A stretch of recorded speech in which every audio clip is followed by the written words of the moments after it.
A filosofia só foi surgir aproximadamente no ano de 600 a.C., lá na Grécia. E antes disso, as perguntas que as pessoas tinham, que não tinham como ser respondidas de verdade, de forma efetiva, elas eram respondidas pelas religiões e pelas crenças e narrativas que as sociedades criavam naquela época. E essas histórias, que eram passadas de geração em geração, eram chamados os mitos. Essas histórias de deuses diferentes eram os mitos e que formavam as mitologias. E elas buscavam explicar a vida e os fenômenos que aconteciam e as perguntas filosóficas do tipo: de onde que veio esse mundo? O porquê que tem a primavera? Por que cada estação é diferente? Essas perguntas que os seres humanos de antigamente não conseguiam responder eram respondidas pelas histórias, pelos mitos que tentavam explicar essas coisas pela visão dos deuses que eles criavam, né? E ao redor do mundo, ao longo de milênios, várias e várias mitologias foram criadas para responder essas questões. Se tem vida após a morte, esse tipo de questão. E várias histórias diferentes eram criadas durante muito tempo para tentar dar uma resposta para isso. E foi só lá na Grécia Antiga que os primeiros filósofos, começaram a questionar mais isso, porque para eles não parecia tão confiável.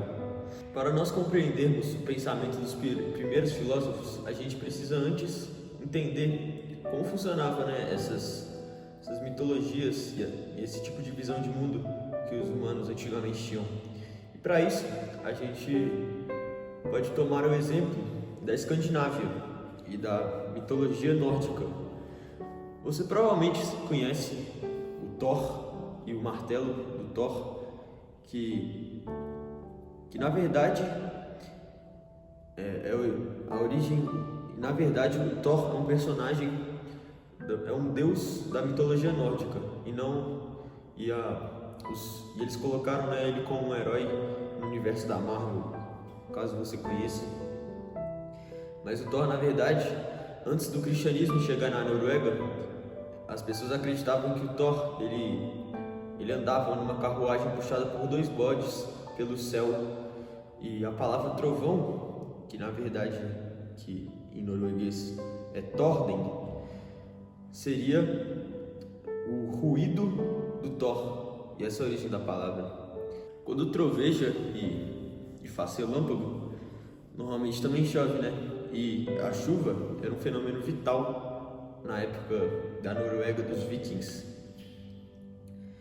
Então, os noruegueses, eles acreditavam que a chuva era causada pelo Thor, que ele estava lá no céu, girando o martelo dele, aí começava a cair chuva. E por isso, o Thor também foi tido como o deus da fertilidade. E como essas pessoas não tinham como saber como funcionava, né, o crescimento das plantas, a fertilidade, eles sabiam que a chuva era uma causa, né, que ajudava. Então, por isso, por eles acharem que o Thor era o causador da chuva, o Thor era um dos deuses mais importantes ali da Escandinávia. E o Thor também era muito importante porque eles achavam que ele tinha muito a ver com a estabilidade do mundo. Os vikings, eles pensavam que eles habitavam numa ilha que chamava Midgard, que era o reino do meio. E em Midgard ficaria Asgard, que seria a morada que os deuses ficavam.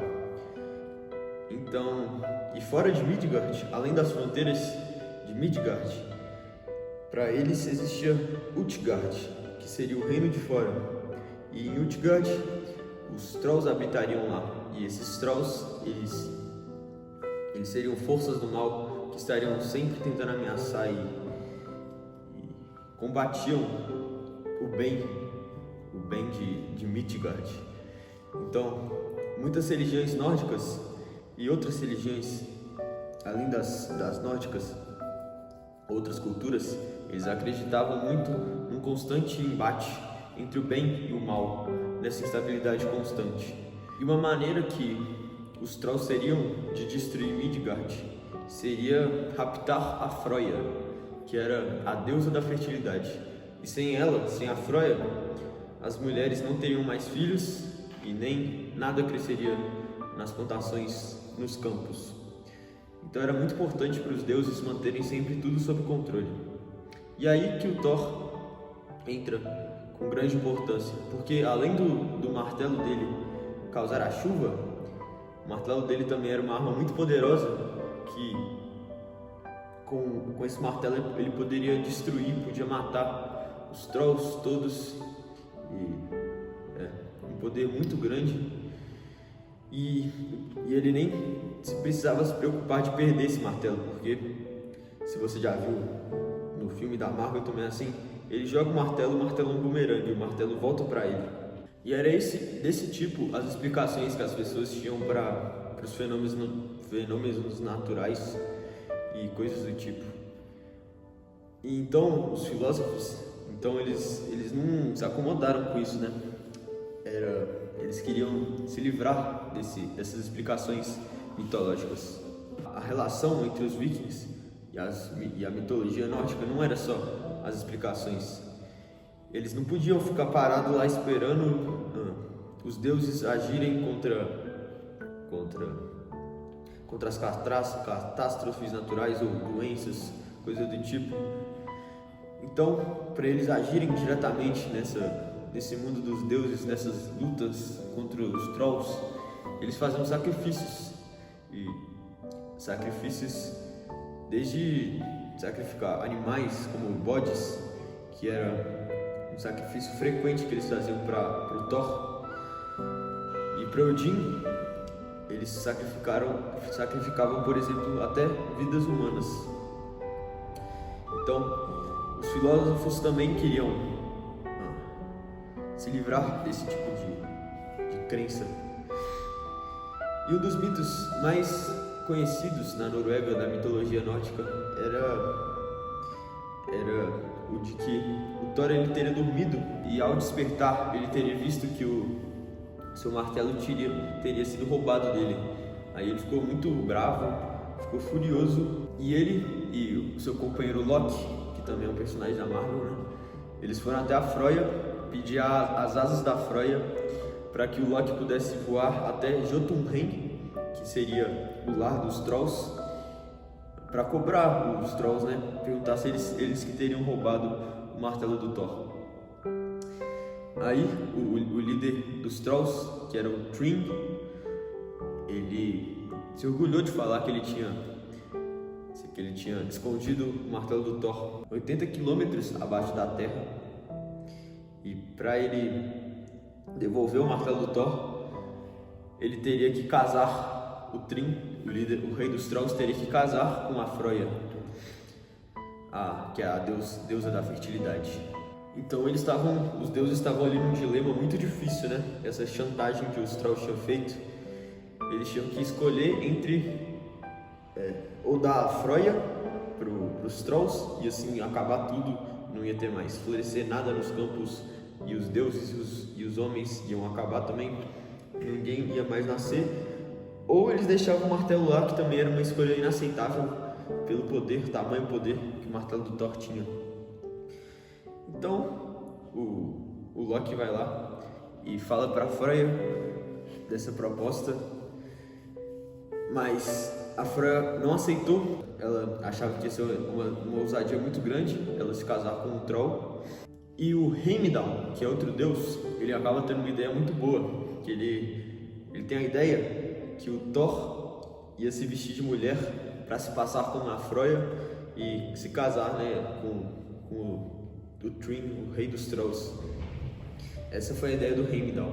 E aí o Thor e o Loki, o Thor se vestiu de Freya e o Loki se fantasiou de Dama de Honra.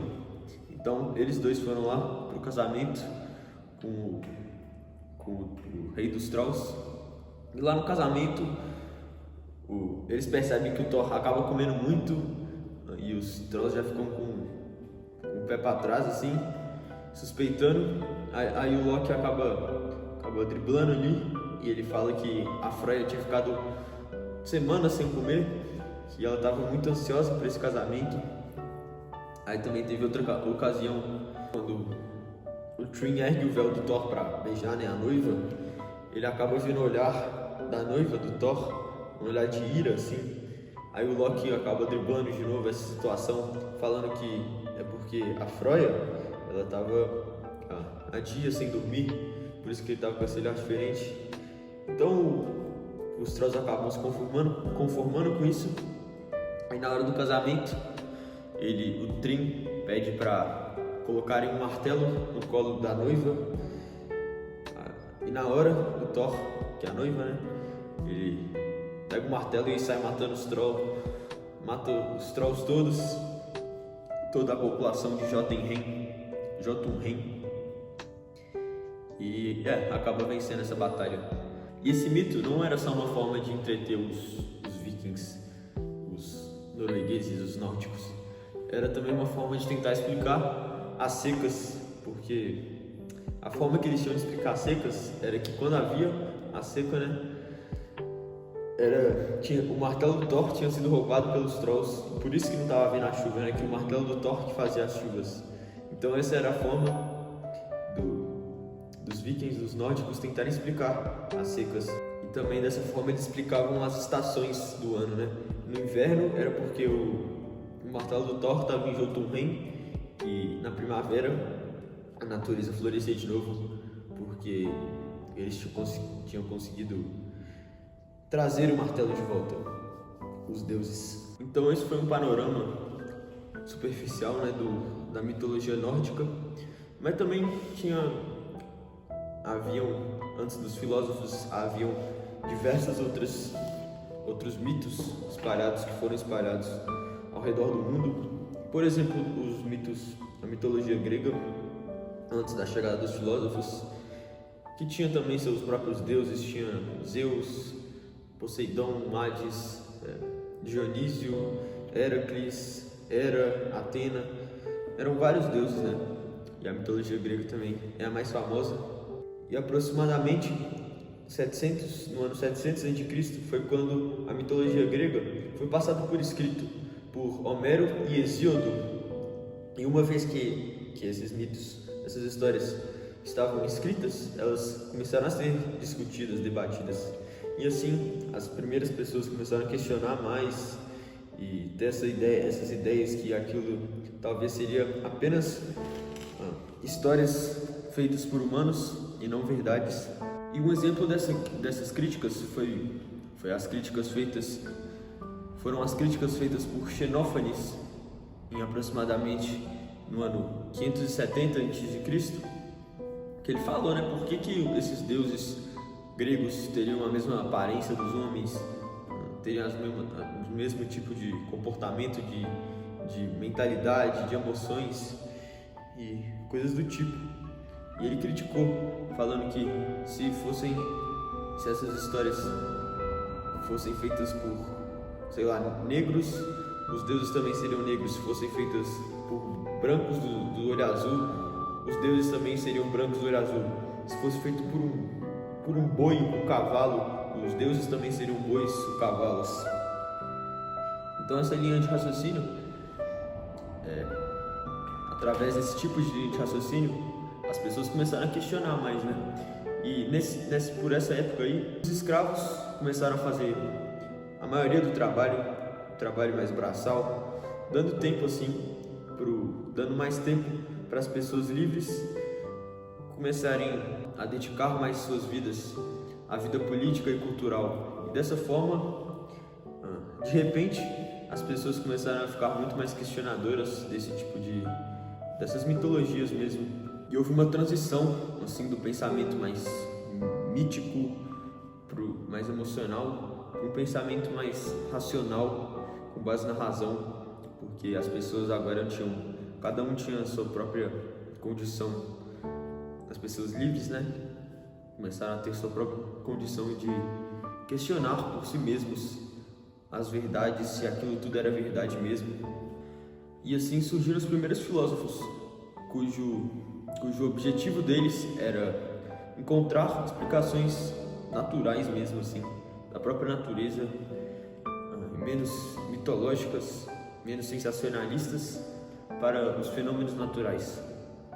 Mas imagine que você não tem nenhum conhecimento científico, nada, você está solto no mundo e você vê o inverno que congela tudo, aí do nada tem um verão quente. O que você poderia pensar? Você não teria um embasamento assim.